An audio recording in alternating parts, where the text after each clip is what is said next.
ಕೊಲೆ ಕೇಸ್ ಮುಚ್ಚಿ ಹಾಕಲು ಹಣ ಪಡೆದಿದ್ದಂಥ ದರ್ಶನ್ಗೆ ಸಂಬಂಧಪಟ್ಟಂಥ ಇನ್ನಷ್ಟು ವಿವರಗಳು ಬರ್ತಾ ಇದೆ. ಆಗಲೇ ಹೇಳ್ತಾ ಇದ್ವಿ, ಗೆಳೆಯ ಮೋಹನ್ ರಾಜ್ರಿಂದ 40 ಲಕ್ಷ ಪಡೆದಿದ್ದಂಥ ನಟ ದರ್ಶನ್ ಕೇಸ್ಗೆ ಖರ್ಚಿಗೆ ಅಂತ 40 ಲಕ್ಷ ನಗದು ಪಡೆದಿದ್ದಂಥ ದರ್ಶನ್ ಈಗ ಕೇಸ್ ಮುಚ್ಚಿ ಹಾಕೋದಕ್ಕೆ ಸಾಕಷ್ಟು ಪ್ರಯತ್ನವನ್ನು ಮಾಡಲಾಗ್ತಾ ಇದೆ ಅನ್ನುವಂಥ ಮಾಹಿತಿ ಕೂಡ ಲಭ್ಯವಾಗ್ತಾ ಇದೆ. ಮೊದಲ 30 ಲಕ್ಷ ನೀಡಿದಂಥ ದರ್ಶನ್ ಆರಂಭದಲ್ಲಿ ಈ ಒಂದು ಕೇಸಿಗೆ ಸಂಬಂಧಪಟ್ಟಂತೆ ಸಂಪೂರ್ಣವಾಗಿ ಮುಚ್ಚಿ ಹಾಕೋದಕ್ಕೆ ಅಥವಾ ಬೇರೆಯವರು ಬಂದು ತಪ್ಪೊಪ್ಪಿಗೆ ಪಡೆಯೋದಕ್ಕೆ ಮಾತುಕತೆ ಮಾಡಿದ್ದ. ಗೆಳೆಯ ಪ್ರದೋಷ್ಗೆ 30 ಲಕ್ಷ ಹಣ ಕೊಟ್ಟಿದ್ದಂಥ ನಟ ದರ್ಶನ್ ಮೈಸೂರಿಗೆ ಹೋಗುವಾಗ ಪ್ರದೋಷ್ಗೆ ಹಣ ನೀಡಿದಂಥ ನಟ ಮತ್ತೆ ಕೇಸ್ ಖರ್ಚಿಗೆ ಎಂದು 40 ಲಕ್ಷ ಹಣ ಪಡೆದಿದ್ದಂಥ ದರ್ಶನ್. ಒಟ್ಟಲ್ಲಿ ಈ ಪ್ರಕರಣಕ್ಕೆ ಸಂಬಂಧಪಟ್ಟಂತೆ ಈಗಾಗಲೇ ಸಾಕಷ್ಟು ವಿವರಗಳನ್ನು ಕೂಡ ಪೊಲೀಸರು ಕಲೆ ಹಾಕಿದ್ದಾರೆ. ಯಾಕೆಂದರೆ ಅವರ ಮನೆಯಲ್ಲಿ ಒಟ್ಟು 37 ಲಕ್ಷ ಒಂದು ಕಡೆಗೆ, ಇನ್ನೊಂದು ಕಡೆಗೆ ಮತ್ತೊಂದಿಷ್ಟು 30 ಲಕ್ಷ, ಒಟ್ಟು 70 ಲಕ್ಷದಷ್ಟು ಹಣವನ್ನು ಸೀಸ್ ಮಾಡಲಾಗಿದೆ. ಇದೇ ಹಣಕ್ಕೆ ಸಂಬಂಧಪಟ್ಟಂತೆ ತನಿಖೆ ಕೂಡ ನಡೀತಾ ಇದೆ. ಹಣದ ಮೂಲ ಯಾವುದು, ಏನಾಗ್ತಾ ಇದೆ, ಇದು ಯಾರಿಂದ ತೆಗೆದುಕೊಂಡಿದ್ದು, ಜೊತೆಗೆ ಈ ಕೊಲೆಗೆ ಸಂಬಂಧಪಟ್ಟಂತೆ ಅದನ್ನು ಹೇಗೆ ಉಪಯೋಗಿಸಲಾಯಿತು, ಹೀಗಾಗಿ ಅದು ಕೂಡ ಅಪರಾಧವಾಗುತ್ತೆ. ಹಾಗೆಯೇ ಇದಕ್ಕೆ ಸಂಬಂಧಪಟ್ಟಂತೆ ಈ ಹಣವನ್ನು IT ಇಲಾಖೆಗೂ ಕೂಡ ಕೊಡುವಂಥ ಸಾಧ್ಯತೆ ಇದೆ ಅಂತ ಹೇಳಲಾಗ್ತಾ ಇದೆ. ದರ್ಶನ್ ನಿವಾಸದಲ್ಲಿ 37 ಲಕ್ಷ 40 ಸಾವಿರ ರೂಪಾಯಿಯನ್ನು ಸೀಸ್ ಮಾಡಲಾಗಿದೆ. ಅದಕ್ಕೆ ಸಂಬಂಧಪಟ್ಟಂತೆ ಅವರ ಬೆಡ್ರೂಮ್ನಿಂದ ಒಂದು ಬ್ಯಾಗ್ನಲ್ಲಿ ಇಟ್ಟಿದ್ದರು, ಹಸಿರು ಬಣ್ಣದ ಪೂಮಾ ಬ್ಯಾಗ್ನಲ್ಲಿ ಇಟ್ಟಿದ್ದರು, ಅದನ್ನು ಕೂಡ ಸೀಸ್ ಮಾಡಲಾಗಿದೆ. ಇನ್ನು ಗೆಳೆಯ ಪ್ರದೋಷ್ಗೆ 30 ಲಕ್ಷ ಹಣ ಕೊಟ್ಟಿದ್ದಂಥ ನಟ ದರ್ಶನ್, ಇದನ್ನು ಪೊಲೀಸರು ವಿವರವಾಗಿ ಕಲೆ ಹಾಕಿದ್ದಾರೆ. ಮೈಸೂರಿಗೆ ಹೋಗುವಾಗ ಪ್ರದೋಷ್ಗೆ ಹಣ ನೀಡಿದಂಥ ನಟ, ಒಟ್ಟಿನಲ್ಲಿ ಯಾವ ಸಂದರ್ಭದಲ್ಲಿ ಹಣ ಡೆಲಿವರಿ ಆಯಿತು, ಯಾವ ಸಂದರ್ಭದಲ್ಲಿ ಹಣ ನೀಡಲಾಯಿತು, ಇದರ ವಿವರಗಳು ಕೂಡ ಸಿಗ್ತಾ ಇದೆ. ಮತ್ತು ಕೇಸ್ ಖರ್ಚಿಗೆ ಅಂತ 40 ಲಕ್ಷ ಸಾಲ ಪಡೆದಂಥ ದರ್ಶನ್ ನಿವಾಸದಲ್ಲಿ 37 ಲಕ್ಷದ 40 ಸಾವಿರ ರೂಪಾಯಿಗಳನ್ನು ಈಗಾಗಲೇ ಪೊಲೀಸರು ವಶಕ್ಕೆ ಪಡೆದು ತನಿಖೆಯನ್ನು ಮಾಡ್ತಾ ಇದ್ದಾರೆ. ಈ ಹಣದ ಮೂಲವನ್ನು ಹಾಗೆ ಏನೆಲ್ಲ ಆಯಿತು ಅದರ ವಿವರವಾಗಿ ಇನ್ನಷ್ಟು ಮಾಹಿತಿಯನ್ನು ಕಲೆ ಹಾಕುವಂಥ ಸಾಧ್ಯತೆ ಇದೆ ಅಂತ ಹೇಳಲಾಗ್ತಾ ಇದೆ. ಇನ್ನು ಮನೆ ಸೀಸ್ ಮಾಡಿದಂಥ ಸಂದರ್ಭದಲ್ಲಿ ಈ ಹಣ ಯಾತಕ್ಕಾಗಿ ಬಳಸ್ಕೊಳ್ಳಲಾಗಿದೆ ಒಂದು ಭಾಗ, ಜೊತೆಗೆ ಇಷ್ಟು ದೊಡ್ಡ ಹಣವನ್ನು ಸೀಸ್ ಮಾಡಿ ಅದನ್ನು ಕೂಡ ಈ ಪ್ರಕರಣಕ್ಕೆ ಏನು ಲಿಂಕ್ ಇದೆ ಅನ್ನೋದ್ರ ಬಗ್ಗೆ ತನಿಖೆ ನಡೀತಾ ಇದೆ. ಒಟ್ಟಿನಲ್ಲಿ ಎಲ್ಲ ವಿವರವನ್ನು ನೋಡ್ತಾ ಇದ್ದರೆ ಸಹಜವಾಗಿ ಈ ಒಂದು ಪ್ರಕರಣ ಏನಿದೆ ಹೊಸ ತಿರುವನ್ನು ಪಡೆದುಕೊಳ್ಳುವಂಥ ಸಾಧ್ಯತೆ ಇದೆ. ಯಾಕೆಂದರೆ ಈ ಹಣವನ್ನು ಕೇವಲ ಕೊಲೆ ಪ್ರಕರಣಕ್ಕೆ ಒಂದೇಷ್ಟೇ ಅಲ್ಲ, ನಂತರ IT ಇಲಾಖೆಗೂ ಕೂಡ ಇದನ್ನು ನೀಡುವಂಥ ಸಾಧ್ಯತೆ ಇದೆ. ಈ ಪ್ರಕರಣಕ್ಕೆ ಸಂಬಂಧಪಟ್ಟಂತೆ ಈ ಹಣದ ಮೂಲದ ಪ್ರಶ್ನೆ ಮಾಡಿ IT ಇಲಾಖೆಗೂ ಕೂಡ ಪೊಲೀಸರು ರೆಫರ್ ಮಾಡುವಂಥ ಸಾಧ್ಯತೆ ಇದೆ ಅಂತ ಹೇಳಲಾಗ್ತಾ ಇದೆ.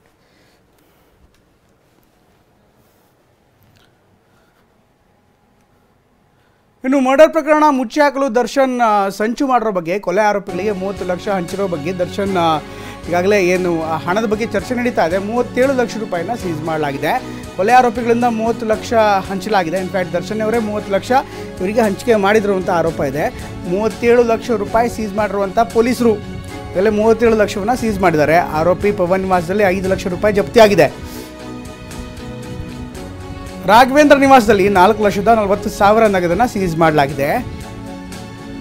ಹಾಗೆ 60 ಸಾವಿರ ರೂಪಾಯಿ ಖರ್ಚು ಮಾಡಿರುವಂಥ ರಾಘವನು ಇದ್ದಾನಲ್ಲ, ಅವನು 60 ಸಾವಿರ ರೂಪಾಯಿ ಖರ್ಚು ಮಾಡಿದ್ದಾನೆ. ಕಾರ್ತಿಕ್ ಅಲಿಯಾಸ್ ಕಪ್ಪೆ, ನಿಖಿಲ್ ನಾಯ್ಕೆ ನೀಡಿದಂಥ 5 ಲಕ್ಷವನ್ನು ಕೂಡ ಸೀಸ್ ಮಾಡಲಾಗಿದೆ.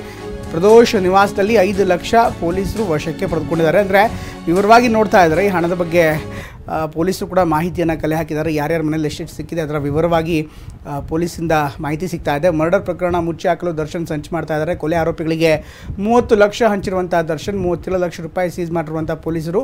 ಆರೋಪಿ ಪವನ್ ನಿವಾಸದಲ್ಲಿ 5 ಲಕ್ಷ ರೂಪಾಯಿ ಜಪ್ತಿ ಮಾಡಲಾಗಿದೆ. ರಾಘವೇಂದ್ರ ನಿವಾಸದಲ್ಲಿ 4 ಲಕ್ಷದ 40 ಸಾವಿರ ರೂಪಾಯಿ ನಗದನ್ನು ಸೀಸ್ ಮಾಡಲಾಗಿದೆ. 60 ಸಾವಿರ ರೂಪಾಯಿ ಖರ್ಚು ಮಾಡಿರುವಂಥ ಈ ರಾಘುಗೆ 60 ಸಾವಿರ ರೂಪಾಯಿ ಕೊಟ್ಟಿದ್ದರು. ಇನ್ಫ್ಯಾಕ್ಟ್ ಅದರಲ್ಲಿ 60 ಸಾವಿರ ಖರ್ಚು ಮಾಡಿದ್ದ.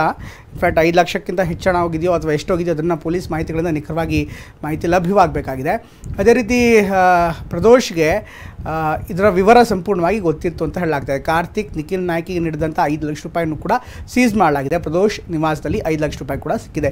ಎಲ್ಲ ಹಣವನ್ನು ಪೊಲೀಸರು ಈಗ ಸೀಸ್ ಮಾಡಿದ್ದಾರೆ. ಈಗಿರುವಂಥ ವಿಚಾರ ಒಂದು, ಇವರಿಗೆ ಕೊಟ್ಟಿರುವಂಥ 30 ಲಕ್ಷ ಸೀಸ್ ಮಾಡೋದು, ಹಾಗೆಯೇ ದರ್ಶನ್ ನಿವಾಸದಲ್ಲಿ ಸಿಕ್ಕಿರುವಂಥ 37 ಲಕ್ಷ ರೂಪಾಯಿ ಇದೆಯಲ್ಲ, ಆ 37 ಲಕ್ಷ ರೂಪಾಯಿನ ಮೂಲ ಹಾಗೂ ಅದಕ್ಕೂ ಮತ್ತು ಈ ಕೊಲೆ ಪ್ರಕರಣಕ್ಕೂ ಏನಾದರೂ ಸಂಬಂಧ ಇದೆಯಾ, ಆ ಆಯಾಮದಲ್ಲೂ ಕೂಡ ತನಿಖೆ ನಡೀತಾ ಇದೆ.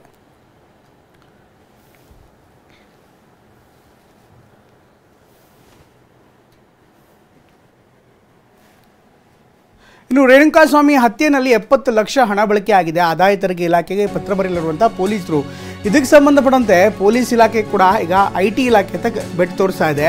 ರೇಣುಕಾಸ್ವಾಮಿ ಕೊಲೆಗೆ 70 ಲಕ್ಷ ರೂಪಾಯಿ ಏನು ಬಳಕೆ ಆಗಿದೆ ಅಂತ ಆರೋಪ ಇದೆ. ಆದಾಯ ತೆರಿಗೆ ಇಲಾಖೆಗೆ ಪತ್ರ ಬರೆಯಲಿರುವಂಥ ಅಧಿಕಾರಿಗಳು ದರ್ಶನ್ ಮನೆಯಲ್ಲಿ 37 ಲಕ್ಷದ 40 ಸಾವಿರ ರೂಪಾಯಿ 37 ಲಕ್ಷದ 40 ಸಾವಿರ ರೂಪಾಯಿ ಏನು ಸಿಗದಿದೆ, ಈ ಹಣವನ್ನು ಪೊಲೀಸರು ಸೀಸ್ ಮಾಡಿದ್ದಾರೆ. ಹಾಗೆ ವಿಜಯಲಕ್ಷ್ಮಿ ಅವರ ನಿವಾಸದಲ್ಲೂ ಕೂಡ 3 ಲಕ್ಷ ರೂಪಾಯಿ ಸಿಕ್ಕಿದೆ. ಪ್ರಕರಣದಲ್ಲಿ ಒಟ್ಟು 30 ಲಕ್ಷ ಆರೋಪಿಗಳಿಗೆ ಹಂಚಲಾಗಿದೆ. ಎಲ್ಲ ಹಣದಕ್ಕೆ ಸಂಬಂಧಪಟ್ಟಂತೆ ಸಂಪೂರ್ಣವಾಗಿ ಈಗ ಪೊಲೀಸರು ತನಿಖೆ ಮಾಡಿದ್ದು IT ಇಲಾಖೆ ಕೊಡ್ತಾರೆ ಅಂತ ಹೇಳಲಾಗ್ತಾ ಇದೆ.